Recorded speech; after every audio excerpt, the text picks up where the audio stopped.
Desde la punta más sobresaliente del Ecuador, formamos profesionales para todo el país. Los programas de maestría de la Universidad Estatal Península de Santa Elena UPCE están disponibles para ti estés donde estés. Maestrías de calidad, docentes de primer nivel y modalidades que se adaptan a tu ritmo de vida. Ingresa a www.upce.edu.es/posgrado. Síguenos como @posgradoupce. Posgrado UPCE, crece sin límites. Gracias por estar con nosotros en Entrevistas Cascabel. Hoy tenemos el gusto de contar con el doctor Roberto Pazley, exministro de Educación, lo que lo tuvo cercano a la educación de primero o segundo nivel, ex rector de varias universidades, canciller de otras universidades, lo que lo pone en el contexto de conocer también el desarrollo de la educación en el tercero y cuarto nivel. Podemos decir que es un hombre que sabe de educación, de cultura, de vida. Roberto, gracias por estar con nosotros. Buenos días.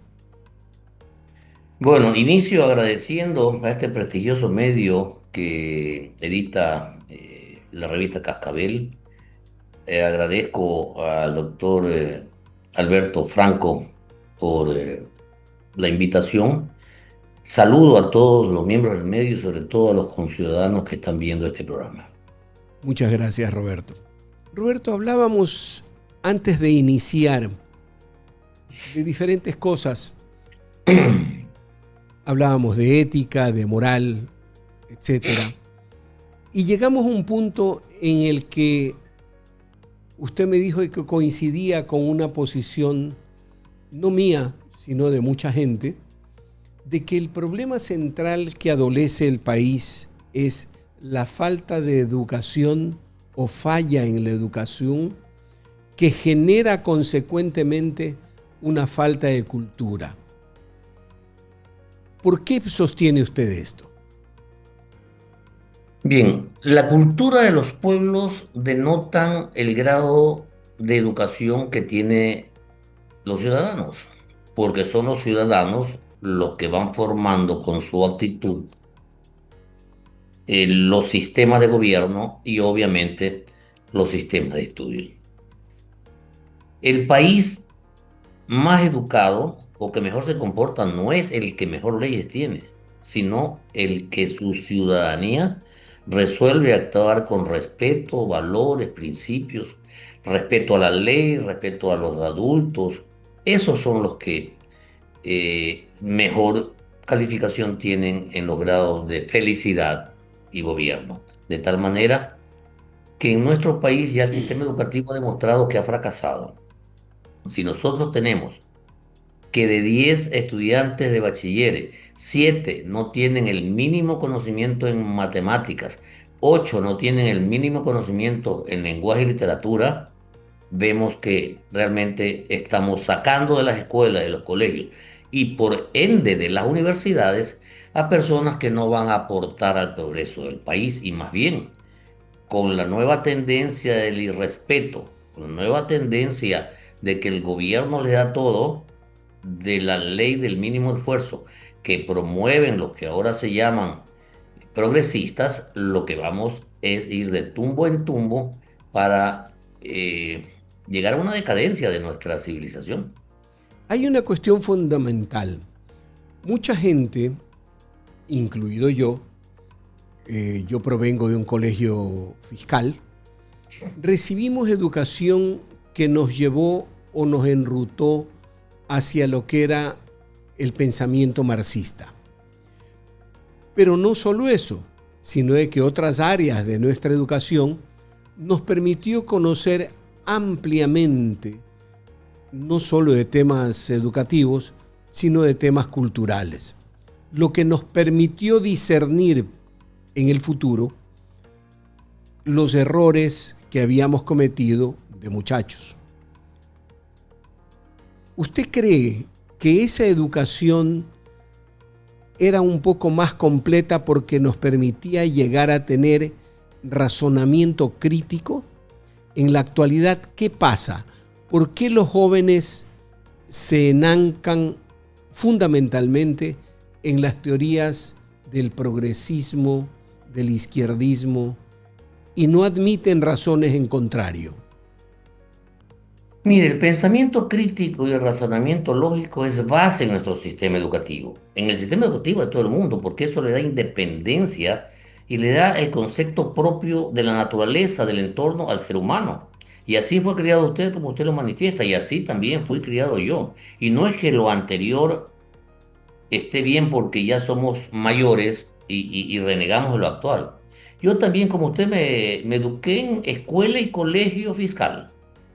En ese entonces los colegios particulares eran muy pocos y más bien iban a los colegios particulares los que no podían o no tenían acceso a los colegios fiscales. Yo me eduqué más allá que usted en un colegio provinciano como es el Colegio Eugenio Espejo de la ciudad de Babahoyo. Y tuvimos excelentes maestros. Filosofía tuve una excelente profesora, la licenciada Ernestina González. Me enseñaba problemas filosóficos, los problemas del mundo actual, y nos enseñaba a sacar nosotros nuestras propias deducciones. Nos daban todas las corrientes del pensamiento mundial, como nos daban todas las religiones, para que nosotros obtengamos nuestro propio criterio. Me gradué en el Colegio Buen Espejo, Colegio Fiscal, vine a Guayaquil, ingresé inicialmente en la Universidad Católica. Al primer año que aprobé entró una gran huelga y me pasé a la Universidad de Guayaquil, me gradué en la Universidad de Guayaquil y en ese entonces ya estaba cogiendo fuerza el pensamiento marxista y habían los chinos, los cabezones, los que manejaban, y después entró el grupo Atala. Desde ahí empezó a deteriorarse los sistemas universitarios de educación superior, porque ya la política partidista entraba a manejar. Y desde 1990, cuando todos estos grupos de izquierdas, comunistas, socialistas, mariateguistas, se dan cuenta que los gobiernos no pueden ser tomados a través de las revoluciones o la lucha armada, Fidel Castro recoge lo que Karl Marx en su libro habla de la guerra de ideas o la lucha de ideas, la batalla de ideas. Y en ese 1990 que se funda el Foro de Sao Paulo, que acoge todos los movimientos de izquierda después de la caída del muro de Berlín, que se pensaba que ya estos izquierdistas iban a desaparecer por los fracasos que habían tenido, pero estos le dan fuerza en América Latina. Y resuelven en las mismas declaratorias del Foro Sao Paulo, dice, apropiarse, introducirse, tomar los sistemas educativos de los países, porque a través de la educación se va formando el pueblo.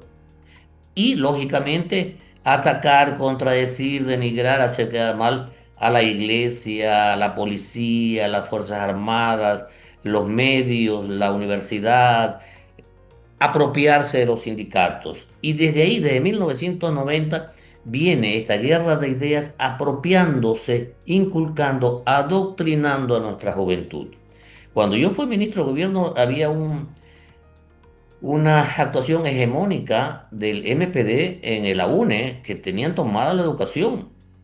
Y todavía el Ministerio de Educación sigue tomado por progres genéricos, walkers, que crean circunstancias propicias para cambiar el sistema educativo. De tal manera que si usted me pregunta por qué este pensamiento de izquierda se ha apoderado de la juventud, le digo que ha sido adoctrinado 30 años.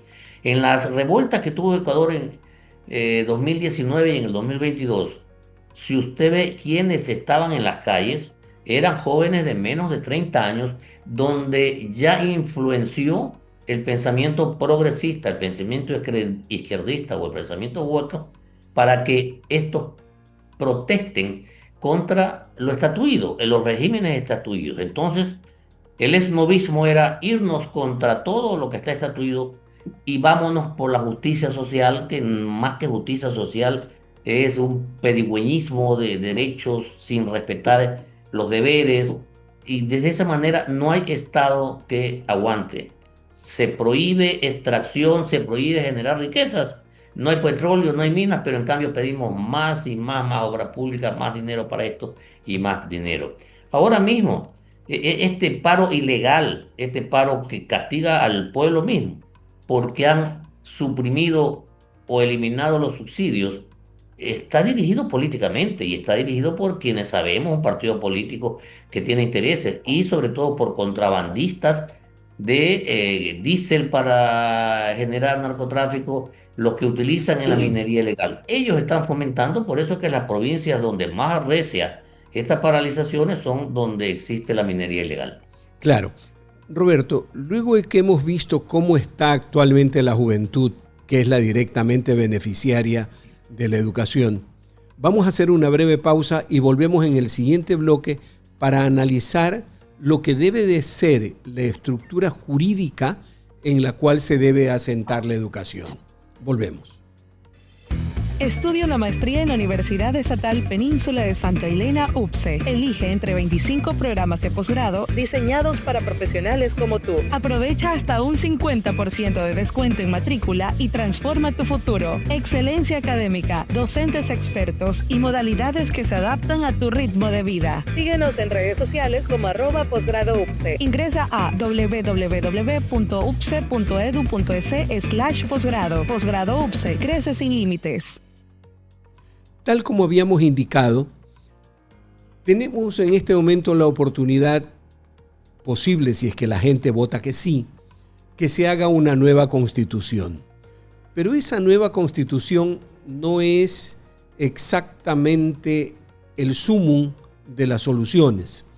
Es solamente la base sobre la cual se debe estructurar una ley de educación media, una ley de educación superior, reglamentos, etcétera, etcétera. ¿Cuál debería ser la base en la que se asienten todas estas disposiciones en la nueva Constitución? Mire, en el 2020, cuando aparece la Constitución de Montecristi, todo el mundo tenía esperanzas de que iba a ser la constitución más moderna. De hecho, en ninguna otra constitución del mundo se le da derecho a la naturaleza. Aquí le hemos dado y una serie de derechos, una constitución para un país que ya no es de derecho como norma jurídica, sino de derechos y garantías. Eso dio mucha expectativa, pero con el paso del tiempo lo que nos hemos dado cuenta que es una constitución amañada, una constitución amarrada para lo que decían en ese entonces que iban a durar 200 años o más de 200 años en el poder. Y vemos cómo existen normas que favorecen la corrupción, normas que favorecen la delincuencia. No que existe una norma clarita que dice déjese preso al delincuente, no, pero dan herramientas al juzgador, que actualmente está muy corrompido, no todos por supuesto, para que aplicando esa norma favorezca al delincuente. Desde ese punto de vista, siempre dijimos, en los últimos años por supuesto, hay que cambiar la Constitución porque los males que tiene el Ecuador provienen de la Constitución, aparte de la formación misma del ciudadano. Todos hemos dicho, todos los sectores, pero actualmente que el presidente se ha dado cuenta que no puede gobernar con una corte del Olimpo que es progresista y tiene pensamientos woke, con ideología de género, entonces ha lanzado la consulta popular, la petición al pueblo para la consulta popular a fin de reformar la Constitución. Yo, como muchos profesionales que conocemos el sistema, estamos de acuerdo con la reforma constitucional, con la reforma a esa constitución, mejor dicho, cambiar totalmente esa constitución.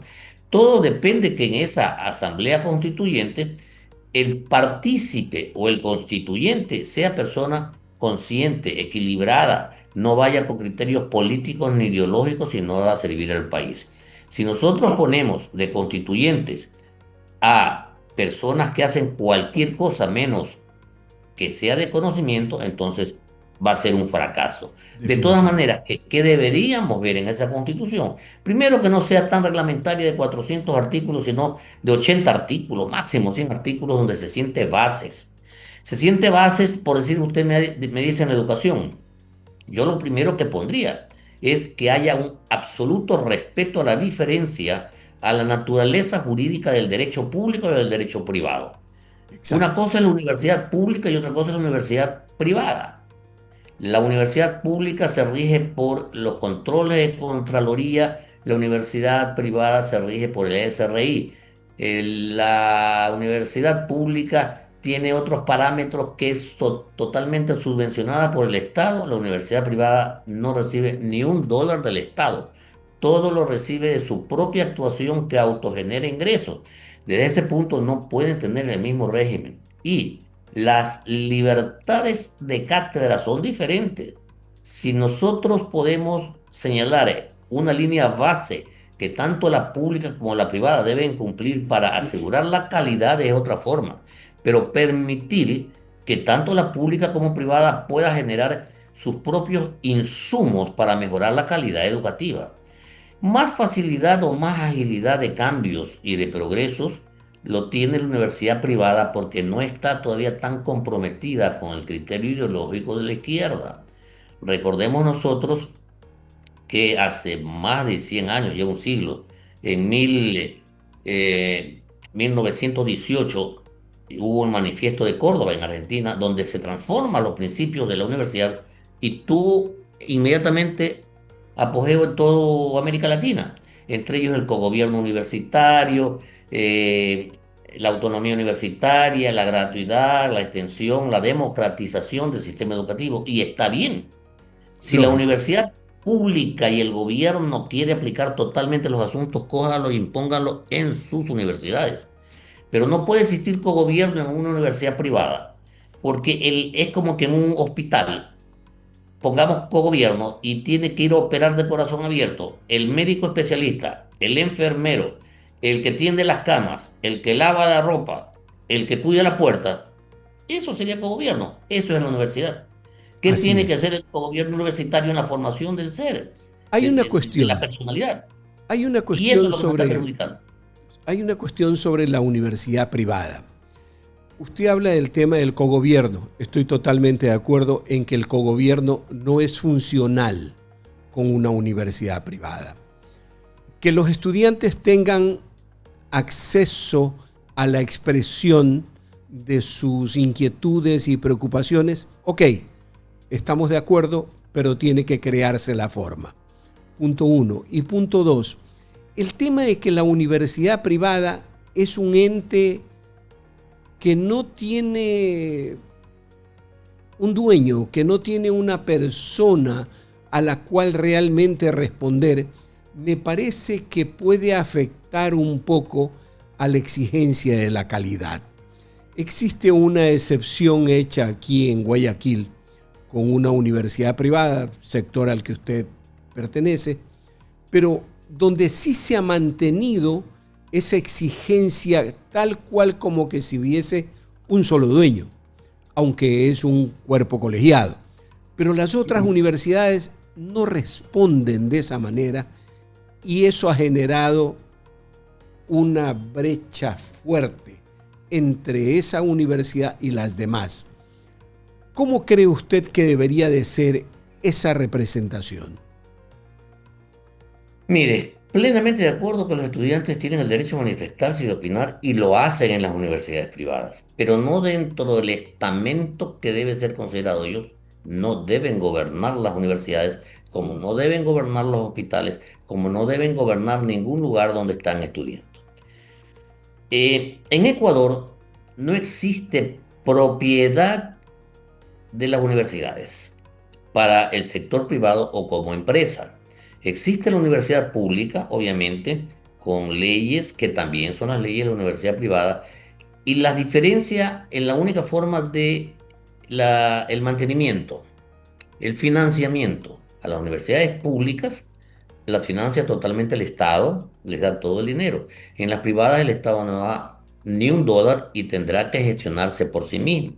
Por eso es que no funciona el sistema del cogobierno, ni siquiera la Contraloría puede entrar a controlar los fondos de la universidad privada, lo que sí hace el SRI y otros entes que controla a lo privado.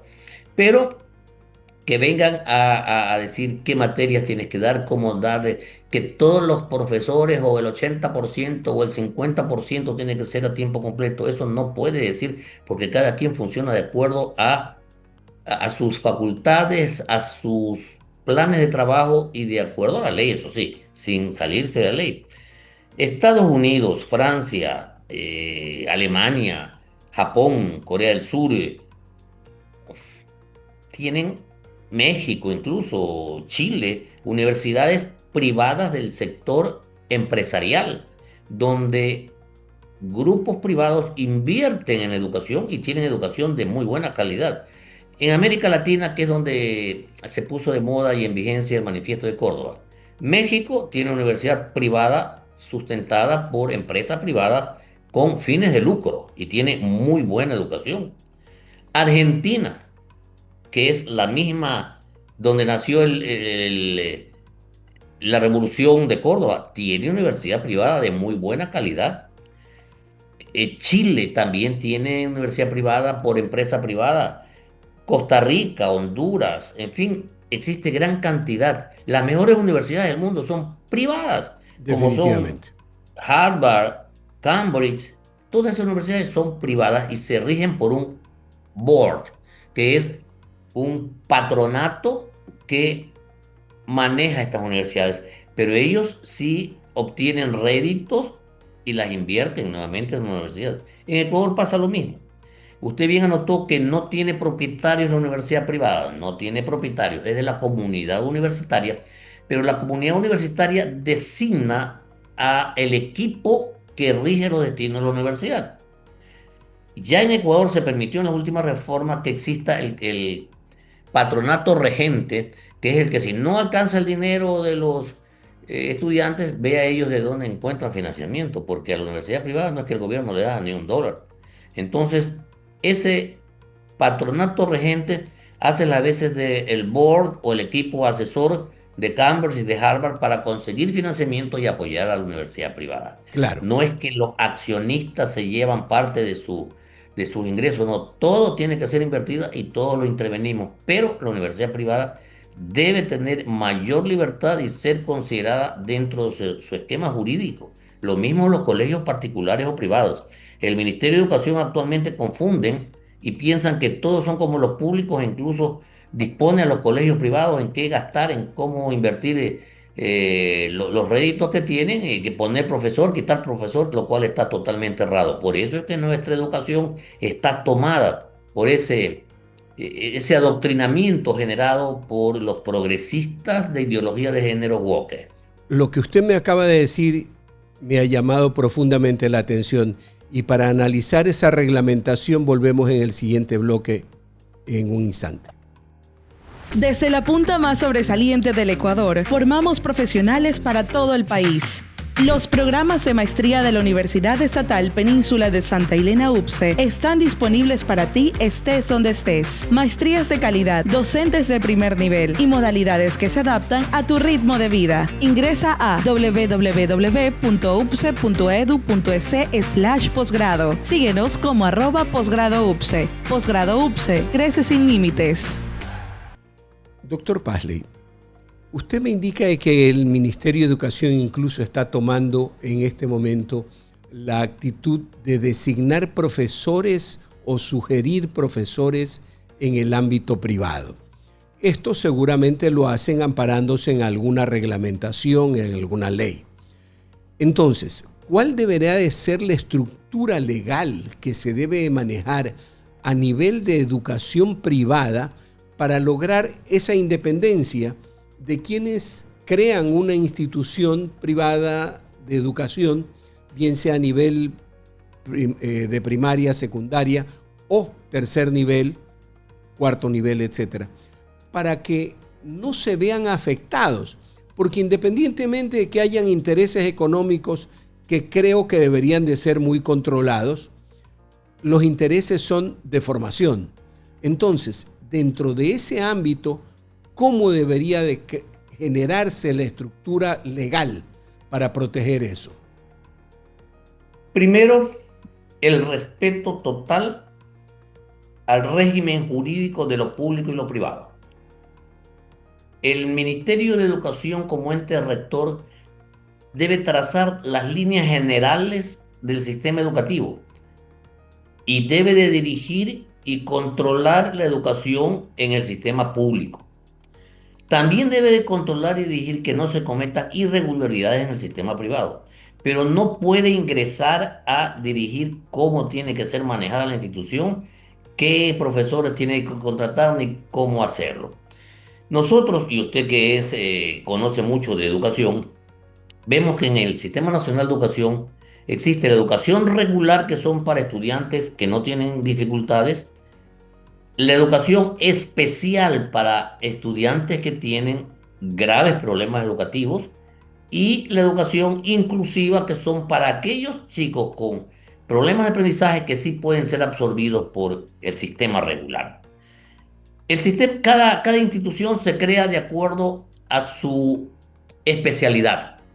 Hay instituciones que se crean con criterios católicos, hay con otras formaciones religiosas evangélicas, hay otros que se crean con fuerza en matemática, hay otros en literatura, pero al crearse la institución tiene que establecer si es el sistema regular, el sistema inclusivo o el sistema especial. Las mismas profesiones son licenciado en educación media, licenciado en educación inicial, licenciado en párvulos, que son para los más pequeños, y en educación especial, que son para aquellos que tienen problemas como autismo, Asperger y todos estos problemas de aprendizaje profundo. Como el gobierno seguramente no tiene cómo atender a ese sector, porque es obligación del gobierno, ha dispuesto que todos los colegios del país, público y privado, pueden coger a todos los estudiantes con problemas o sin problemas. Lo que, en vez de beneficiar al estudiante con problemas, le causa perjuicios, porque estamos obligando al colegio público o privado que coja al estudiante, lo matricule, pase lo que pase, y que contrate a una profesora especial para que le haga el seguimiento. Primero, los colegios públicos no van a contratar a nadie, porque no pueden contratar a nadie. Los privados, ¿de dónde van a pagarle si la pensión del colegio privado lo fija el mismo Ministerio de Educación y no consta para contratar a nuevos profesores especiales? Esto es como que si usted a una clínica de parto, una clínica maternidad, la obligara a efectuar operaciones de corazón abierto. El fracaso va a ser grande. Y ahí lo que va a ver es que estos chicos no van a tener la educación adecuada y va a ser una bodega de estudiantes con necesidades especiales. El padre lo que quiere es coger a su hijo y que las 8 horas al día vea qué pasa. Pero eso no le está haciendo bien ni al padre ni al niño. Lo que debería, en lugar de disponer la ministra que todos los colegios hagan esto, sí se deba mantener el criterio de la inclusión, que es los niveles bajos de dificultades de aprendizaje para que el colegio lo apoye. Pero ya cuando tienen autismo, cuando tienen parálisis cerebral, cuando tienen problemas graves, no pueden ir a cualquier colegio. Ni siquiera el colegio fiscal lo puede hacer. Es más, ellos son los que menos van a poderlo hacer, lo cual será un fracaso. Pero claro, ahí políticamente van a decir, sí, todos los colegios cogen, lo cual lo que están haciendo es dañar el sistema educativo. Eso justamente por salir con el criterio Boca que todos tienen derecho. Sí, señor, sostengo que tienen derecho. El Estado tiene la obligación de hacerlo. En lugar de haber hecho ese asunto, lo que hubiesen cogido es 2 colegios en cada cantón. A esos capacíteselos como colegio especial, póngale profesores especiales y ahí sí el fisco está cumpliendo su obligación de dar educación especial a todos estos chicos que sí tienen derecho. Definitivamente. Y en cuanto a las universidades, doctor, ¿cómo usted estructuraría el sistema legal que proteja la educación universitaria privada? Respetando el derecho a la propiedad privada. Ya les digo, México, Chile, la misma Argentina, Alemania, Estados Unidos, donde existe una mejor calidad de educación, permite que la empresa privada intervenga invirtiendo en educación pública de tercer nivel. Y eso en la generación de calidad influye mucho más, porque valga la oportunidad de aclarar, no es que todo lo público sea malo, sino que el sistema público es tan engorroso y está tan comprometido con sus propios derechos de los miembros de la universidad que perjudican al sistema. Yo estuve en la Universidad de Guayaquil encargado 2 años y medio y pude conocer al monstruo porque viví en sus entrañas. Yo soy graduado en esa universidad. 2 profesiones tengo en la universidad. Tengo título de maestría en esa universidad. De tal manera que no vengan estas personas a decir que yo no tenía derecho, que yo soy un extraño, que no conozco. Señores, conozco. Y sé cómo se maneja la universidad pública y sé cómo se maneja la universidad privada. Por eso es que la universidad pública tendrá sus limitaciones.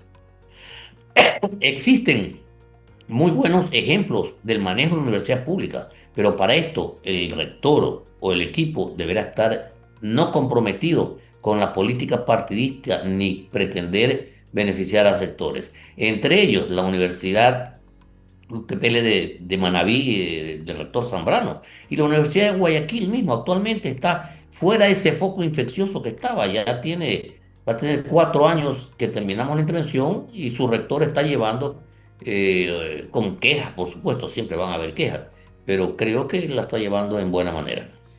Para terminar, doctor, hablando ya un poco fuera del ámbito educativo, se nos avecina la creación de una nueva constitución.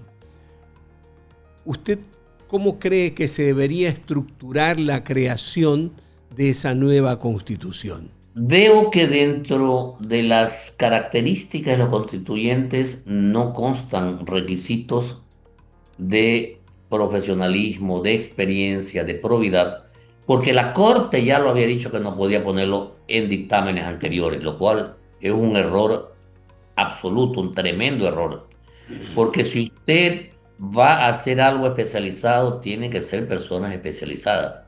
No quiero que se entienda mal una ocupación o una profesión de chocolatinero, de futbolista, de payaso de circo o de cantante, pero ellos no pueden participar en algo que no conocen.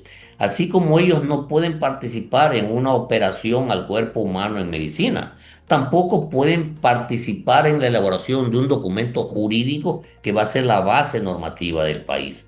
Tienen que participar personajes con experiencia, con capacidad, con profesión, con raciocinio. Porque si la elección de estos constituyentes van a ser los mismos requisitos para asambleístas actuales, no va a ir a ninguna parte, porque nosotros tenemos asambleístas que no saben leer y escribir, asambleístas con juicios, asambleístas con vicios, con valores que no existen. Todos esos, en lugar de hacer beneficios, serán los alzamanos de los grupos que los promuevan. Doctor Pazley, siempre sus criterios y opiniones son de mucho peso. Le agradecemos profundamente por haber estado con nosotros y conforme se vayan planteando los cambios en esta nueva constitución, estaremos conversando siempre y cuando usted no esté en la banca de constituyentes. Gracias. Muchas gracias, doctor Franco, por la invitación y le aseguro que no estaré en la banca de constituyentes porque yo ya he cumplido mi misión en la conscripción cívica para el servicio del país y lo he cumplido con creces. Muy buen Gracias. Anuncio para poder tener un observador fiable al cual preguntarle opiniones sobre lo que se vaya haciendo. Muy buenos días. Cuente con eso, sí. Gracias. Estuvo con nosotros el doctor Roberto Pazley, distinguido educador de nuestro medio, y que ha vertido las opiniones sobre lo que debe ser la educación en esa nueva constitución. Gracias y no se olviden de vernos a través de nuestro canal de YouTube, en redes, Instagram, Twitter, Facebook, en donde estamos permanentemente para ustedes, y ahora también en TikTok.